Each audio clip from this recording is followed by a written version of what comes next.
DG Stéphane Balamwange Congo ya Lumumba Congo Tafachi Beton Tango ekoki oyo Tango ango yango yo ekoki Tolanda kango Papa Stéphane Balamwange.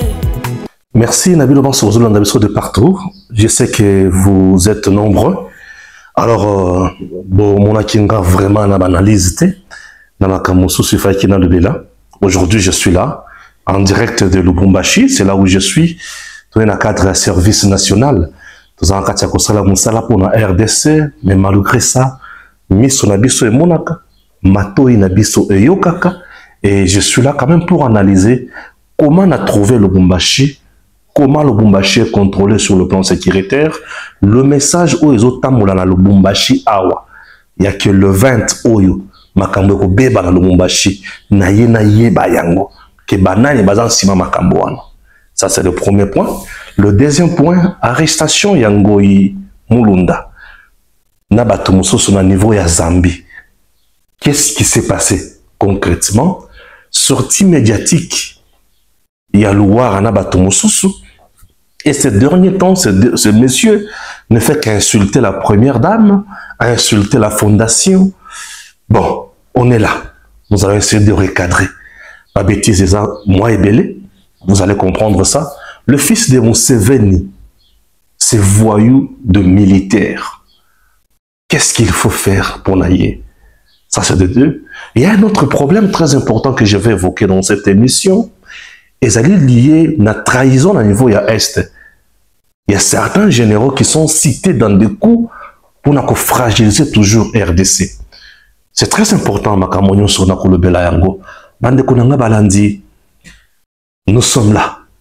Le Congo a besoin de nous. Le Congo a besoin de vous. Le Congo a besoin de moi. Le Congo a besoin de nous tous. Commençons avec l'Est du pays. Qu'est-ce qui se passe là-bas? Nazo continue la kaka d'information. Et je demande aux services de renseignement. Nous avons le courage et nous mettons notre vie en danger. Oui, la patrie a besoin de nous. La patrie a besoin de vous. La patrie a besoin de nous tous. Le général Kabundi, à l'Est, au bazo cité la trahison. Qui est-il? Les informations à ma possession révèlent que, c'est un ancien Yassine de paix. Ancien Yassine de paix. Scène de paix, nde batu oyo, bazwaka Goma. Scène de paix, nde scène de paix et s'est transformé et commis M23. Scène de paix, nde batu oyo, signa accord na Joseph Kabila na 2009, 2012 encore. Scène de paix. C'est le scène de paix qui s'est transformé en M23. Le scène de paix avait la partie militaire et la partie politique. La partie militaire, Batikala, qui est toujours une partie soutenue, dirigée par Kagame lui-même. La partie politique et s'est transformée et comme un M23. Et cette partie-là, politique M23, est Pesabiso Awa. Dans notre pays, un parti qu'on appelle le parti du 23 mars. Un parti. Le membre de ce parti, on a Kabila Achaka Bango, na gouvernement. Nde Oyo et Bota accord il y a 23 mars. Et aujourd'hui, cet accord est réclamé. Baninda ya général wana. O bazalaki na bango na scène de paix. Bango batikala, yé à kota kotoyo. À côté na FRDC. Maintenant na FRDC, bisope tozui kaka bokonzi, topesi na partie Est. C'était toujours dans l'obligation au Kabila tikaka bango. Accord na bango ezaki ke bango bazwaki contrôle na commandement ya partie Est. Accord au Kabila na Kabila. Et il s'est retrouvé na partie Est. Là c'est l'analyse. Avec des révélations, Nakati. Tango Bango va se retrouver kuna. Moussala la Bango, ils ont continué. Puisqu'il est là, Nakati a scène de paix. baninga na baza kuna baninga na baza na M23 lelo M23 ils ont revendiqué accord wana Tshisekedi a dit non, il ne peut pas appliquer un accord qui va balkaniser son pays. Il ne peut pas appliquer un accord qui va mettre son pays à genoux. Il ne peut pas appliquer un accord où ils ont Tekamboka. Tshisekedi a dit non. Alors le nom de Tshisekedi, Koboya Tshisekedi, le refus de Tshisekedi, nde batelemi lisusu na bazamba, basimbi mandoki, Kagame simana bango, pour basala bitumba, babotola mboka la biso, nyonso bali kosala. Sur terrain, ces messieurs, selon bateau bazan na terrain, l'avancée, il y a un M23, et ça pour ces messieurs, azo favoriser bango, azo kouyi sabisik. Je me demande, Chico est là, ces messieurs est là et les autres. Windi, toujours avec Chico et Kouya, Toyoka Kaka, repli stratégique one. Aujourd'hui, Bisika Misusu et FARDC Azali, Azo Salaka Kaba repli stratégique. Sur le plan professionnel, sur le plan, il y a guerre stratégique, et ça m'a bêté. Repli stratégique, et ça faiblesse. Une troupe peut replier, ceux qui ont monique bateau, baye belé, bazana mando qui a makasi, bakoki ko sala biso mabe facilement, au lieu aussi la bisonyo sotoko na bambiscade. Alors on peut faire ce que nous appelons repli stratégique. Yango basali repli stratégique. On peut replier pour se réorganiser et aller de l'avant. Mais ce qui repli, et ça sur le cadre de stratégie et comme un cadre de trahison, ça devient compliqué. C'est là où le bas blesse. Et c'est là où Batobazo accusé le général Kabundike, il serait complice avec l'ennemi du fait que les gens qui sont de l'autre côté sont ses anciens amis. Est-ce que Basiba Kabouana na camarade na bango ou Bomba bango dans nos rangs pour nous fragiliser, nous faire du mal? Et je vous ai parlé de la présence de la force. Il y a Mozambique, une force spéciale à Mozambique, la force spéciale il y a Ouganda, la force spéciale il y a Rwanda, plus l'armée rwandaise et certaines recrues. Nakatia, Mbokanabiso. Et aujourd'hui, j'ai essayé d'accentuer sur ce dossier-là. Qui est ce général Kabundi? Azo joué Kouyanani. Azo Memabiso Wapi. C'est très important pour te vendre la likambouana, puisque tu kanisa que tozo koba malam, menzo ka tozo na munguna dans nos rangs, et tozo eba eloko to salate, pe tozo eba epa ito kendete. Très, très important. Ça, c'est de 1. Lorsque le M23 revendique un accord, il y a Kindo qui va signer à Joseph Kabila, ça ne regarde pas le président Tshisekedi. Batouana, le nom Kabila, baza batumoko ba signer un accord diabolique mingi. Moselle Laurent Désiré Kabila lui-même, n'étant même pas investi du pouvoir, Nakatia rébellion au Bazoye, il est allé plus loin pour signer un accord, Yakote Kamabele. Imaginez l'accord de Lemera. Aya Avandi na Bokonzi, Azangi Komako appliquer Yango Babomiye. Joseph vient, il continue aussi à signer le même accord. Lui a essayé même d'appliquer ça. Alors nous, de notre côté, nous disons non. Et Toroki jamais qu'on continue à appliquer Biloko ya Kinduki ya Mutindouane. Vous comprenez? C'est pour cela Batouana Bazo Salabiso guerre. Bazo Kokakoti Kabiso na Kimiate. Le président Tshisekedi a reculé. Nous devons bien nettoyer au sein de nos forces. Sinon, nous serons toujours surpris désagréablement et que nous allons mal à Momingité. Ça, c'est un point. Il y a un autre point très important que je vais énumérer ici. Un point très important. Puisque ça,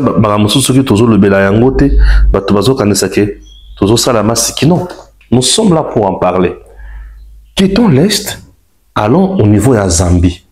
Dans le niveau de Zambie, tous nous avons appris l'arrestation il y a Ngoyi Mulunda et certains de ses complices. Ce n'est pas tout. La fois passée, la fois dernière, on a eu à arrêter les proches à Numbi et les autres. Et d'un coup, on arrête maintenant Ngoï Mulunda et qu'on se dit qui est Ngoï Mulunda. Ngoï Mulunda, un pasteur, et le fils président Yasseni, Moutou Oyo a sali sa élection en 2011, très arrogant, Ngoï Mulunda. Ngoï Mulunda, ça c'est le premier point. Le deuxième point, un pasteur qui prêchait dans son église, les Kamboya Mielis, comment renverser le régime Tshisekedi, puisque lui s'est dit un fervent serviteur, il y a Joseph Kabila. Ngoï Mulunda, c'est un danger permanent dans le régime Tshisekedi. Bachaka na boloko, il en est eu 2 ans en prison, Bayeko Bimisaye. Tango Bimisaye, selon les informations de ma possession, il n'est plus resté ici à Lubumbashi, il est parti na Zambie comme réfugié politique. Na compte ya HCR, comme réfugié politique. Ngoï Mulunda. Na niveau ya Zambie, avant Dikuna. Bon, dans mon lieu normal, d'abord le fait pour lui de quitter le Congo, le statut à réfugié politique au Kendekuna, ça laisse à désirer. Ça prouve déjà que derrière sa tête, il y avait des idées. Puisqu'il était en prison, Babimissier, il n'était plus traqué.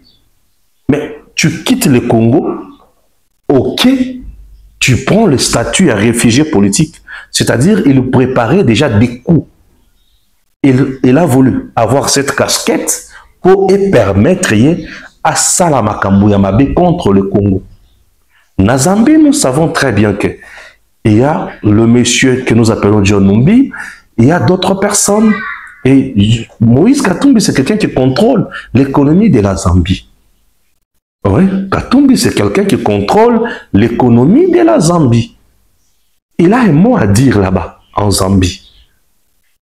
Katumbi et Kabila basangana pour mettre en place une force où Bango bakomisa Grand Katanga un pays, puisque eux prônent le fédéralisme, quelque chose qui est contraire à Mibeko Nabiso. Tous les jours ici, maintenant dans le cadre de la coopération sur le plan renseignement, le renseignement zambien s'est rendu compte que les ressortissants sur le Congo comme préparer un coup contre leur pays. Qu'est-ce qu'il faut? Est-ce qu'il faut le laisser faire et briser les relations bilatérales avec la RDC ou il faut les empêcher? C'est ainsi que la Zambie a coopéré avec le Congo, la RDC. En coopérant avec le Congo, ils ont mis la main sur ces gens. Pamemi Bango, na bakonzi ya Congo. Okanga Bango, ce n'est pas les Kamboya ko brûler, ko tumba so kinité. Ce sont des citoyens congolais qui complotent contre les Congo. Alors, les empêcher à brûler la nation, et ça les Kamboya mabete. Puisqu'on doit empêcher tout Congolais qui vise à baby sambo kanaï. Donc, les empêcher, et ça les Kamboya mabete. Les empêcher, ça les Kamboya mabete. C'est comme ça on les empêche. Alors, l'herbe, Kangi Bango, selon les informations qui circulent, Ndesikoyo, communication na Bango est bandit. Et la personne qui publie l'information, il y a intoxiqué le Katangé, s'appelle Loire Apéro. Loire Apéro qui est déjà recruté par le M23, qui travaille avec le M23, qui est payé par le M23, qui est soutenu financièrement par le M23, qui est payé à la fin de chaque mois par le M23. Lui, c'est déjà le produit à Kagame.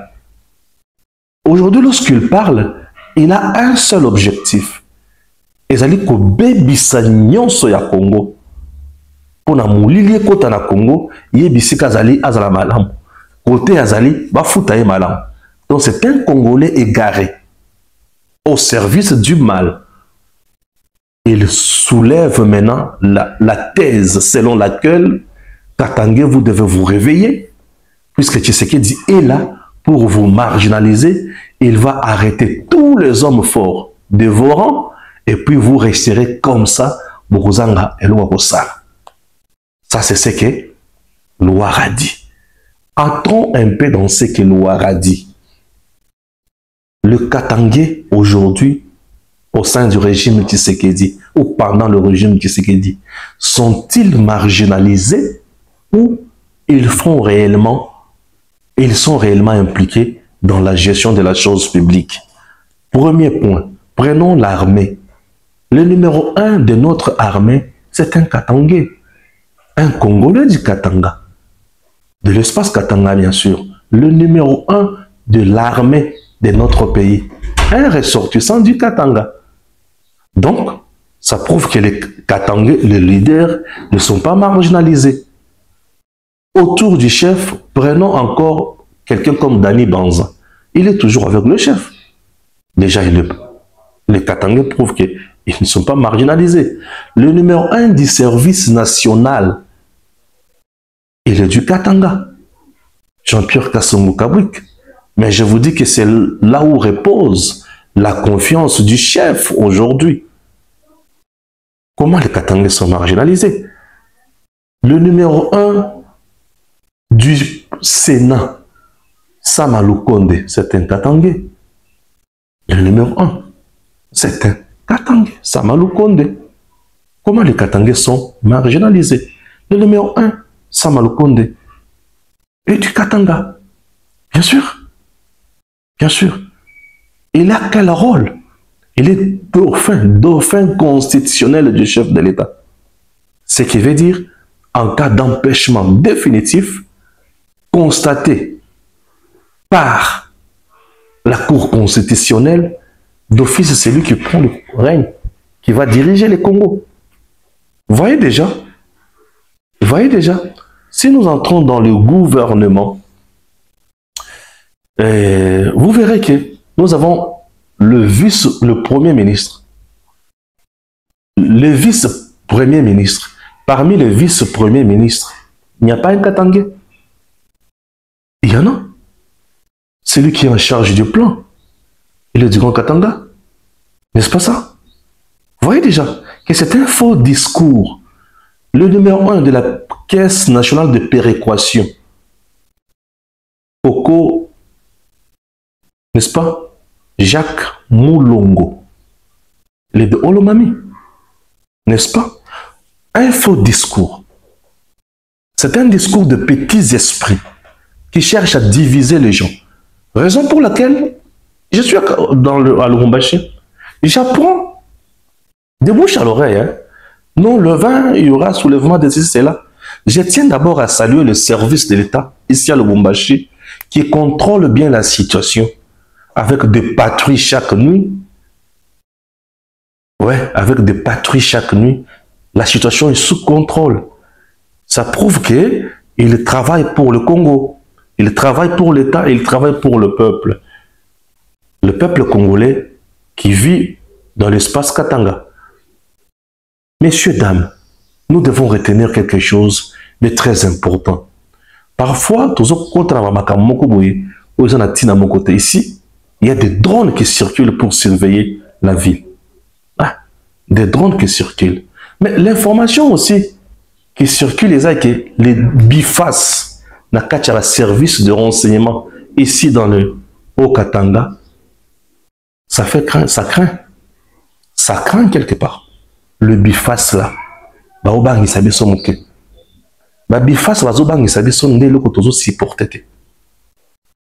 les gens qui sont les tops qui sont dans le service de renseignement, ici dans le Grand Katanga, mais qui travaillent encore avec Joseph Kabila, qui travaillent encore avec Moïse Katumbi, qui travaillent encore contre le chef, sont des gens qu'il faut détecter le plus tôt pour étouffer complot, se préparer. Parfois, l'insécurité qui se vit ici, la cuisine, j'aimerais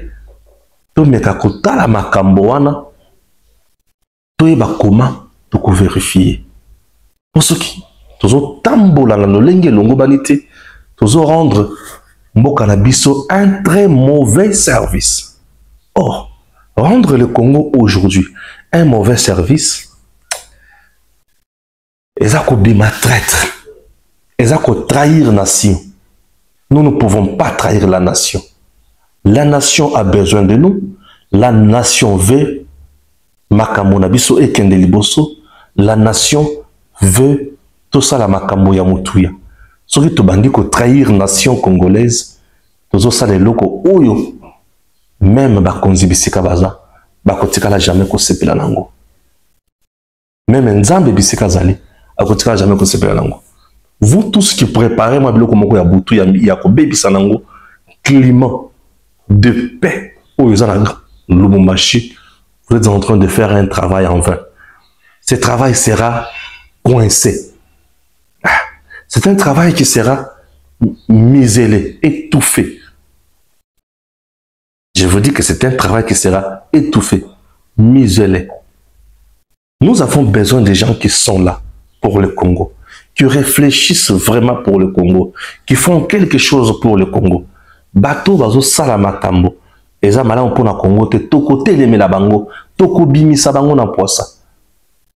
Bako bima pesa na poisa, babanga te.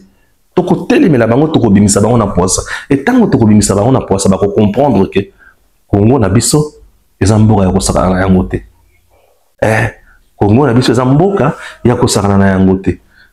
Alors, loin de nous ba discours nyo sur la mabe, ba discours ezo pousser kaka la division.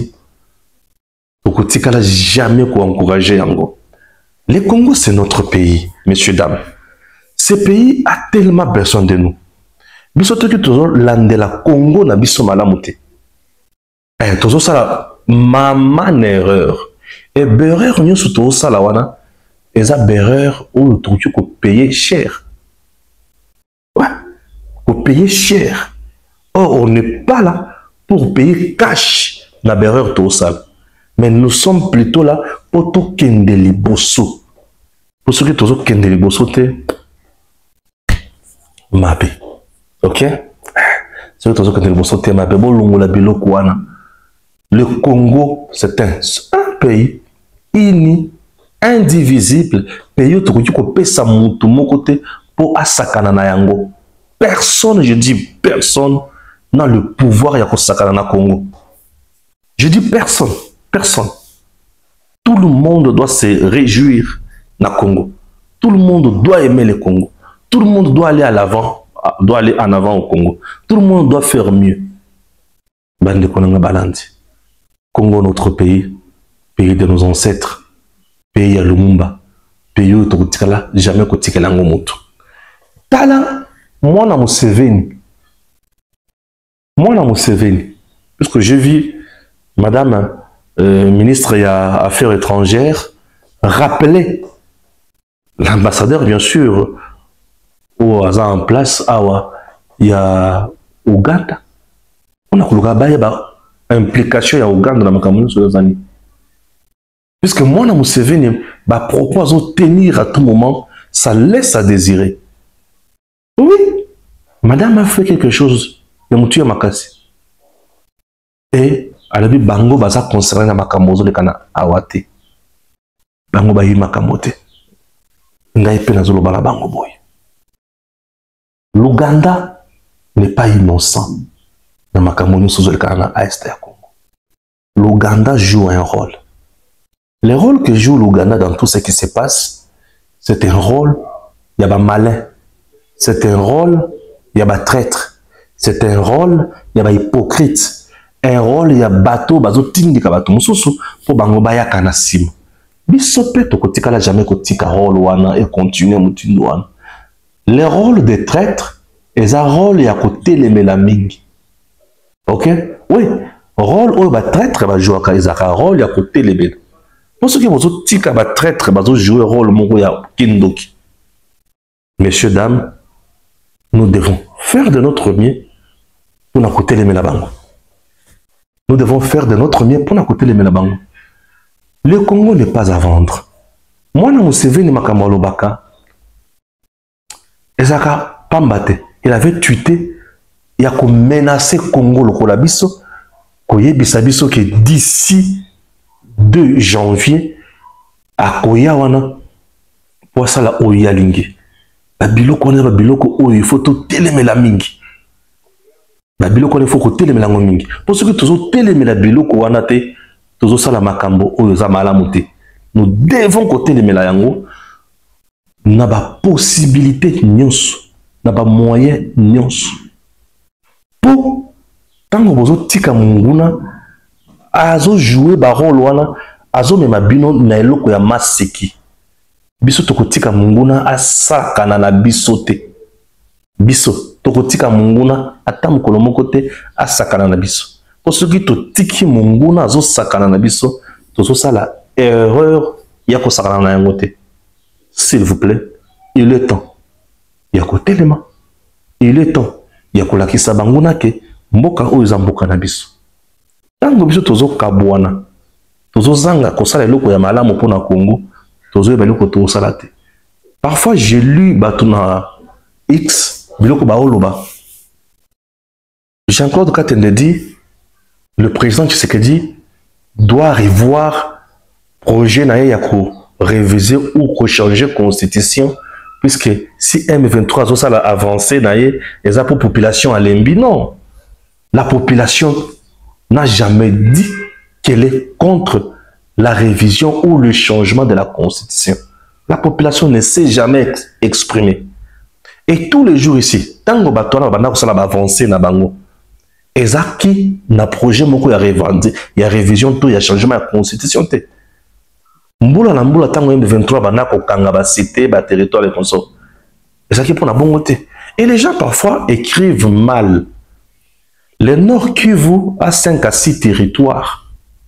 Le Nord Kivu, 5 à 6 territoires. C'est très important. Vous avez par exemple le territoire de Massissi. Ce que vous avez le territoire de Massissi Mobimba, M23 n'occupe pas tous les territoires de Massissi. Ce que vous avez le territoire de Lubero, M23 n'occupe pas tous les territoires de Lubero. Si vous avez le territoire de Nirangongo, M23 n'occupe pas tous les territoires de Nirangongo. N'est-ce pas? Bah, territoire, ils ont presque 6 territoires. Dans 6 territoires, M23 en Bazamba. Bah, cité, moi, biloko Mike consort. Bah, quoi, moussous, bah, tu vas revenir en stratégique, bisika moussous, bisika minéraux, ils baza pour na copier minéraux. Ils ne sont pas venus libérer les Congolais. Boui Sanga, M23 nous fait la guerre pour nous libérer na Nini. M23, azo sala biso guerre pour nous libérer biso na Nini. Le M23 ne fait pas la guerre pour libérer le peuple congolais. Puisque ba libérer Kamuto ou azana ba wumbu. Peuple congolais a voté ba konzinaye. Tshisekedi n'a jamais fait la rébellion. Tshisekedi n'a jamais trahi les Congolais. Si M23 vient nous libérer na Nini. Et le Kwaliboso. Mais le Kwame Balé M23 vient réclamer Mabélé Nabiso. Kagame vient réclamer Mabélé Nabiso. Puisque sans le Congo, sans les minéraux du Congo, Kagame ne peut pas vivre. Sachant que sans le Congo, sans les minéraux du Congo, il ne peut pas vivre. Et il fait de tout son mieux pour récupérer Congo, à récupérer minéraux à Congo. C'est ce qui se passe. Et ils prennent de territoire en territoire, non. Dans la localité, le Congo sur le plan de sécurité, 18 ans il y a Kabila, 32 ans il y a Mobutu, tout penser la sécurité, il y a frontière, c'est une politique où tout notre territoire n'est pas na tamboli Congo mingi. Tout ça Congo est la polele, bazamba na bazamba. Ceux qui bakoti na village où ils ont 30 personnes. Village, oui, bakangi village, et c'est ni policier, ni armée. Moi, par moment, je ne suis pas effrayé. Je ne suis pas effrayé. Je serai mal à l'aise le jour qu'on me dira M23 a Zui, Goma, a Zui Bukavu, Ozoyoka, Bazana Bazamba, bakangi na route nationale numéro 1, numéro 2, Batelmi quelque part. Ce sont des coupeurs de routes. Ce sont des gens qui viennent pour s'accaparer de biens des paisibles citoyens. Ils viennent faire quoi en dehors de ça? Ils viennent seulement pour s'accaparer de biens des paisibles citoyens. Ils viennent pour le bien des paisibles citoyens. Ce sont des gens méchants. Des gens qui viennent pour nous tromper, peuple congolais. Bisikato Zali. Fungola Miso. Fungola Matoi. Les gens qui vilipendent le chef de l'État, soit disant que ils ont changer la constitution, ça la révision de la constitution, de la population, qui passe à le M23 Bayaka pour ça. Raisonnement, il y a battu à Kashobo, il y a Kinga Kati. M23 n'a pas sa place au Congo. Donc tu veux vendre ton pays, puisqu'il y a un autre Congolais qui veut changer. Le coup là, il a changé pour le bonheur, il y a des Congolais, il y a le bité, le coup là, le coup là, il y a le bonheur, oui, nous avons des gens qui sont à la tête des ONG qui veulent seulement tous à la baoumou, puisque eux, à la tête, il y a une structure, eux, à la financer, na monguna. Biso, tokoki ko vanda. Pona, obete la batu ya mutu dans la maboko. Je dis jamais, tokotika la jamais qu'on continue ko bete la batu ya mutu dans la maboko. Ces gens-là sont nos traîtres. Sont des gens qui ne veulent pas évolution na biso. Papa, maman, yaya. Congo, eza ya Tshisekedi te. Eza ya yo, eza yanga. Et ça, c'est comme Congolais que nous avons nous-mêmes choisi pour Akamba Biso. Pour qu'il jamais côté ka Congo pozo yina Tshisekedi. Tant ozo yina Tshisekedi pour ka Congo, donc ozo jeté volonté il y a plus de 74% ya batu ou bandimi Tshisekedi. Tous à la kabatu. Tshisekedi a circulé dans la province et belé ao. Tout le monde ici qui a bambie ma bangate, tout le monde ici qui a basali marche pour na kolobake, tout les constitution, va changer en côté, va réviser en côté. C'est un problème d'argument. Et ce que dit avancer un argumentaire qui est solide, ou batu ebele, va sepeli na yango, va moni qui azali na vérité. Comment et pourquoi bino bozolinga kaka ko bebisa image ya Tshisekedi. Congo na biso eza mboka oyo biso ifoto tozala batu tozala batu soki toza batu c'est à ce moment-là tokosala makambo ya malamu mais soki toza banyama tozosalela bonyama tokotikala jamais kosala likambo ya malamu soki toza banyama tozosalela bonyama tokotikala jamais kosala likambo ya malamu. Nous sommes tous obligés ya kosala likambo ya malamu pona mboka oyo moto corrompre te moto sekisa ote non sala nini abangisa ote et personne on a yazo bangisa pe po yaza nani azo lengisa yo po yaza nani ngana lenga kata olenga nini mes chers amis, mes chers compatriotes, le Cambodge fondation Denise Nyakero. Et le coup, on a se rendre compte les noms. Congolais, bazamite mabe. Aujourd'hui, dans la monique, ils ont battu na vie. Botami na mutema mabe. Non, ces garçons de Péroloir. Bien entretenus. Bien soutenu par maman Denise. Azoya, Azo Seka, Bazo Saungaye, Bazo Salisa. Vous comprenez? Mais aujourd'hui, Yewana, Ndemutu, il faut beau maman Denise. Maman Denise Nyakero, tu sais qu'elle dit, Ayi Bimbongo ya ministère Nini. Moninga Sali Fondation. À la fondation Oyo. Nazo sunga ba Congolais. Na lingi jeune fille. To travailler mingi na likamotali autonomisation na ye.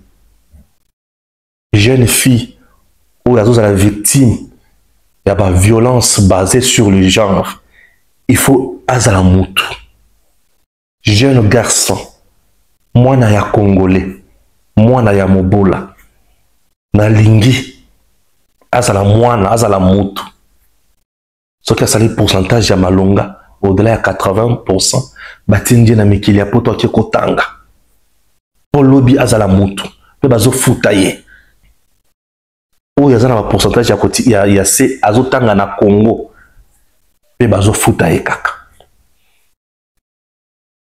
mama aluki ba partenaire na ye kombo banani ba français na ba marocain na ba privé mosusu déjà na rang social azanango tout partenaire sérieux akoki ko s'approcher na ONG wana puisqu'il qu'il s'agit d'une première dame moi si ya mokonzi ya mboka aza crédible asali ONG pour s'enrichir de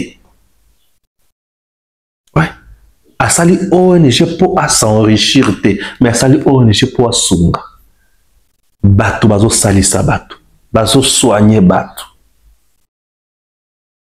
mama abengisi bato alobi boya naza na posa to kabola makanisi oyo poto kende liboso me ngambo ya memi yango wana po nini abengisaki tango abanda ko bengisa ye wana malamu me lokola bengisi bato mususu lokola ya koma moto M23 mabe ekoti tala congolais mutema mabe bande konangai disons-nous de vérité. Faisons une étude comparative. Moi, j'aime évoluer comme ça.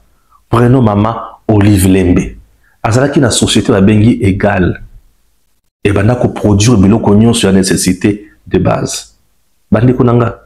Cette société kangi pour les na banyongo ya l'état.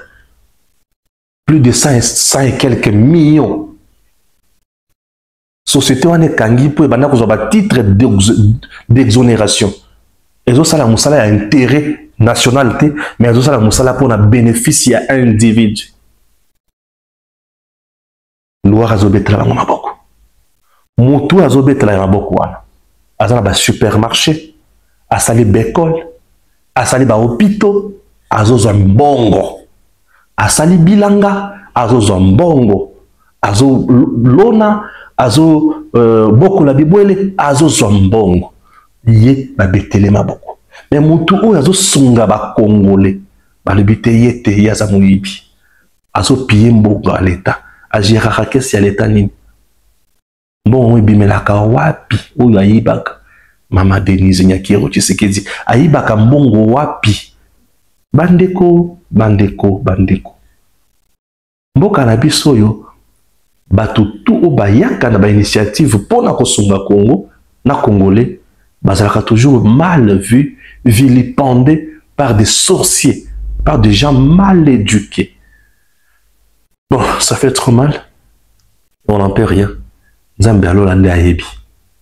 Je suis très content. Mon séjour dans le Haut-Katanga, dans le cadre service national Bandeko, Moussa les Okoba, la président à Sengaki, pour na bakulu na zala main d'œuvre ou yiko sunga mboka et tellement si abandaki pe projet na ye ou ya service national malam général major Kasongo Kabwik ou tozana ye na Haut-Katanga awa na Lubumbashi bazwaki bakulu na to babado ya Kasumbalesa na ya awa to matina bango na avion to kendaki na bango ti na Mbujimai to tiki bango kuna ba continuer biso to zongi bake ko boma motu te bake ko sala eloko moko te ya mabe kuna me bake ko yekola tina wapi na lobelaki makambo wana ona bayebarataki yango. Je vous prie de revivre yango bon moto ya soso na ba détail mosusu na mikolo ezo ya na ba heure mosusu na ba production na biso mosusu. Je vous prie de suivre bon mona mosala ndeko na bino Stéphane Balamwange aller kosala sur terrain pour comprendre le lengeli to ali ko linga mboka oyo na ba conditions difficiles au tiki mbeto ya malonga au tiki famille au kiti au lebi nazo kende kosala mosala et kosala mosala pour na mboka na yo. Suivez, c'était merveilleux. Messieurs, dames, nous sommes en direct de Lubumbashi, précisément à l'aéroport de Luano. Toye pour transférer Tokotinda Babado ou soit Bakuluna comme Tomesana Kobenga Bango Bazali Batu Oyo Basseme, trouble et insécurité dans la société. Alors, dans la vision légendaire du président Félix-Antoine Tshisekedi Tshilombo, le commandant du service national, le général-major Jean-Pierre Kassongo Kawik, n'est pas là pour faire exécuter la peine de mort, ni les fusiller, ni les torturer. Aye kozwa bango pour amema bango na Kanyamaka CC. Kanyamaka CC bazo kende koyeko la musala ya kotonga. Ya kosala bilanga pe bakuma batu lobby na kati ya société. Ça c'est de 1, de 2. Et ça na kati toujours ya processus ya ko s'inscrire na vision légendaire ya président de la République. Ya kosala eloko tobengi ba parc agroalimentaire dans chaque province de notre pays. Alors, ils ont une main d'œuvre très importante où ils ont senga que pour transformer yango pour lobby et comme mutuya et société nabiso et comme société moko ya malamu mingi. Bako kende kubuma mutute, bazo kende ko yekola. Kanyamaka CC ezali esika oyo bazo yekola, esika oyo bazo komisa batu ya lobby rejeté par la société, bazo koma batu très important pour na kokende liboso. Tina owapi bomoni tokiti biso moko na terrain na Lubumbashi kozwa bango plus de 300 bado kuluna qui deviendront bâtisseurs demain. Bazo matana pepo oyo ndenge bozali komona wana bazali na kasa kokende na Kanyamaka CC epai wapi bazali kozela bango par leurs instructeurs po bakoma batu bayeba kosala nini ya mutuya na kati ya société. Merci beaucoup. Ezali vidéo eskrengeli to panza yango à gauche à droite et kozala malamu mingi. En direct de Luano, Stéphane Balamwange, Tango Koki RDC, et nous serons toujours là pour vous informer à temps et à contre-temps. C'est parti. Je suis maintenant à Mbujimayi.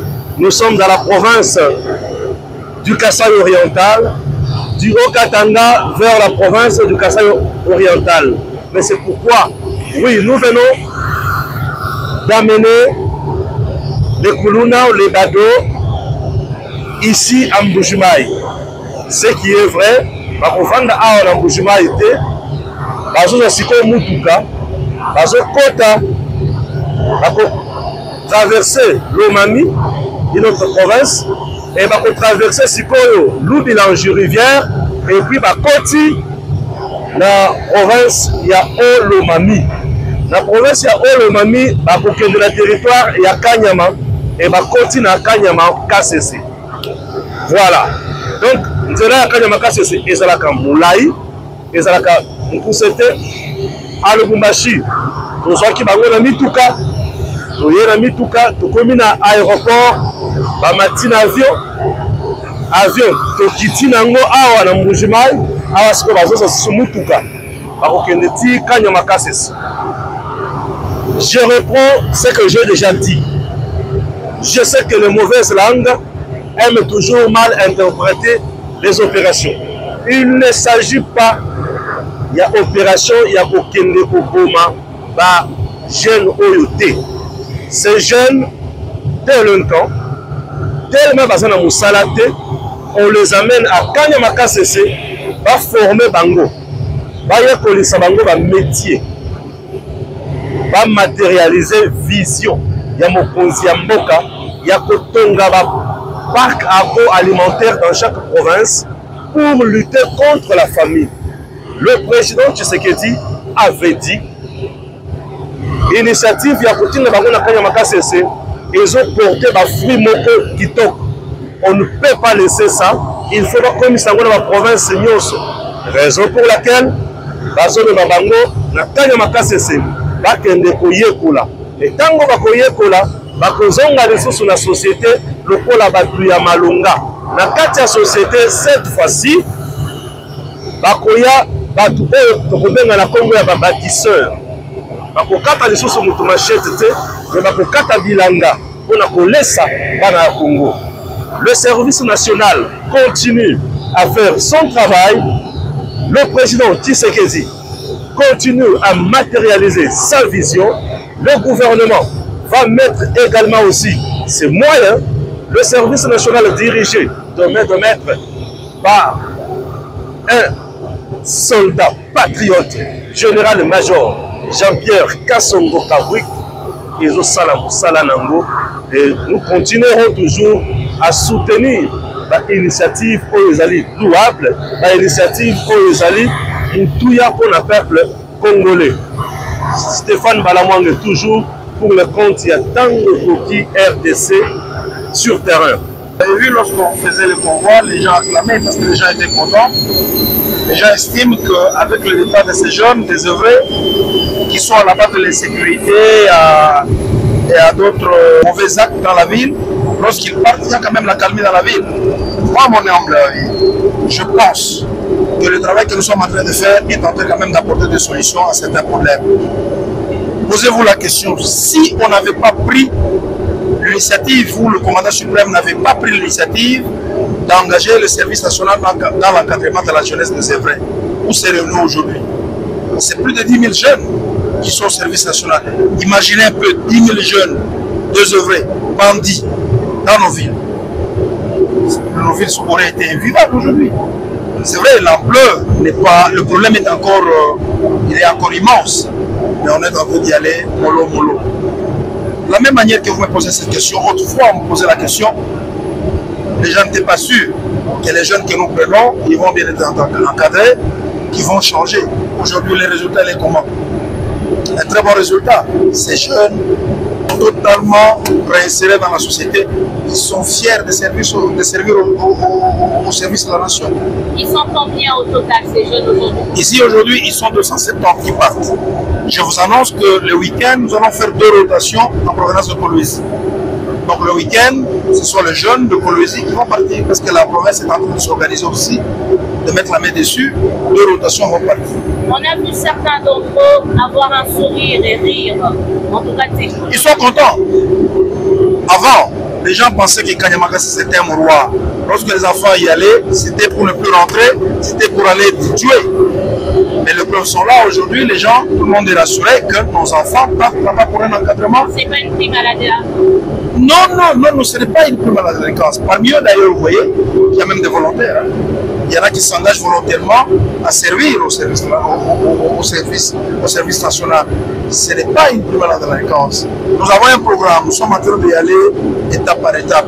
Le moment viendra où nous allons vraiment nous engager à prendre des volontaires. Plusieurs centres sont en construction, vous avez suivi le gouvernement et le commandant suprême s'engage.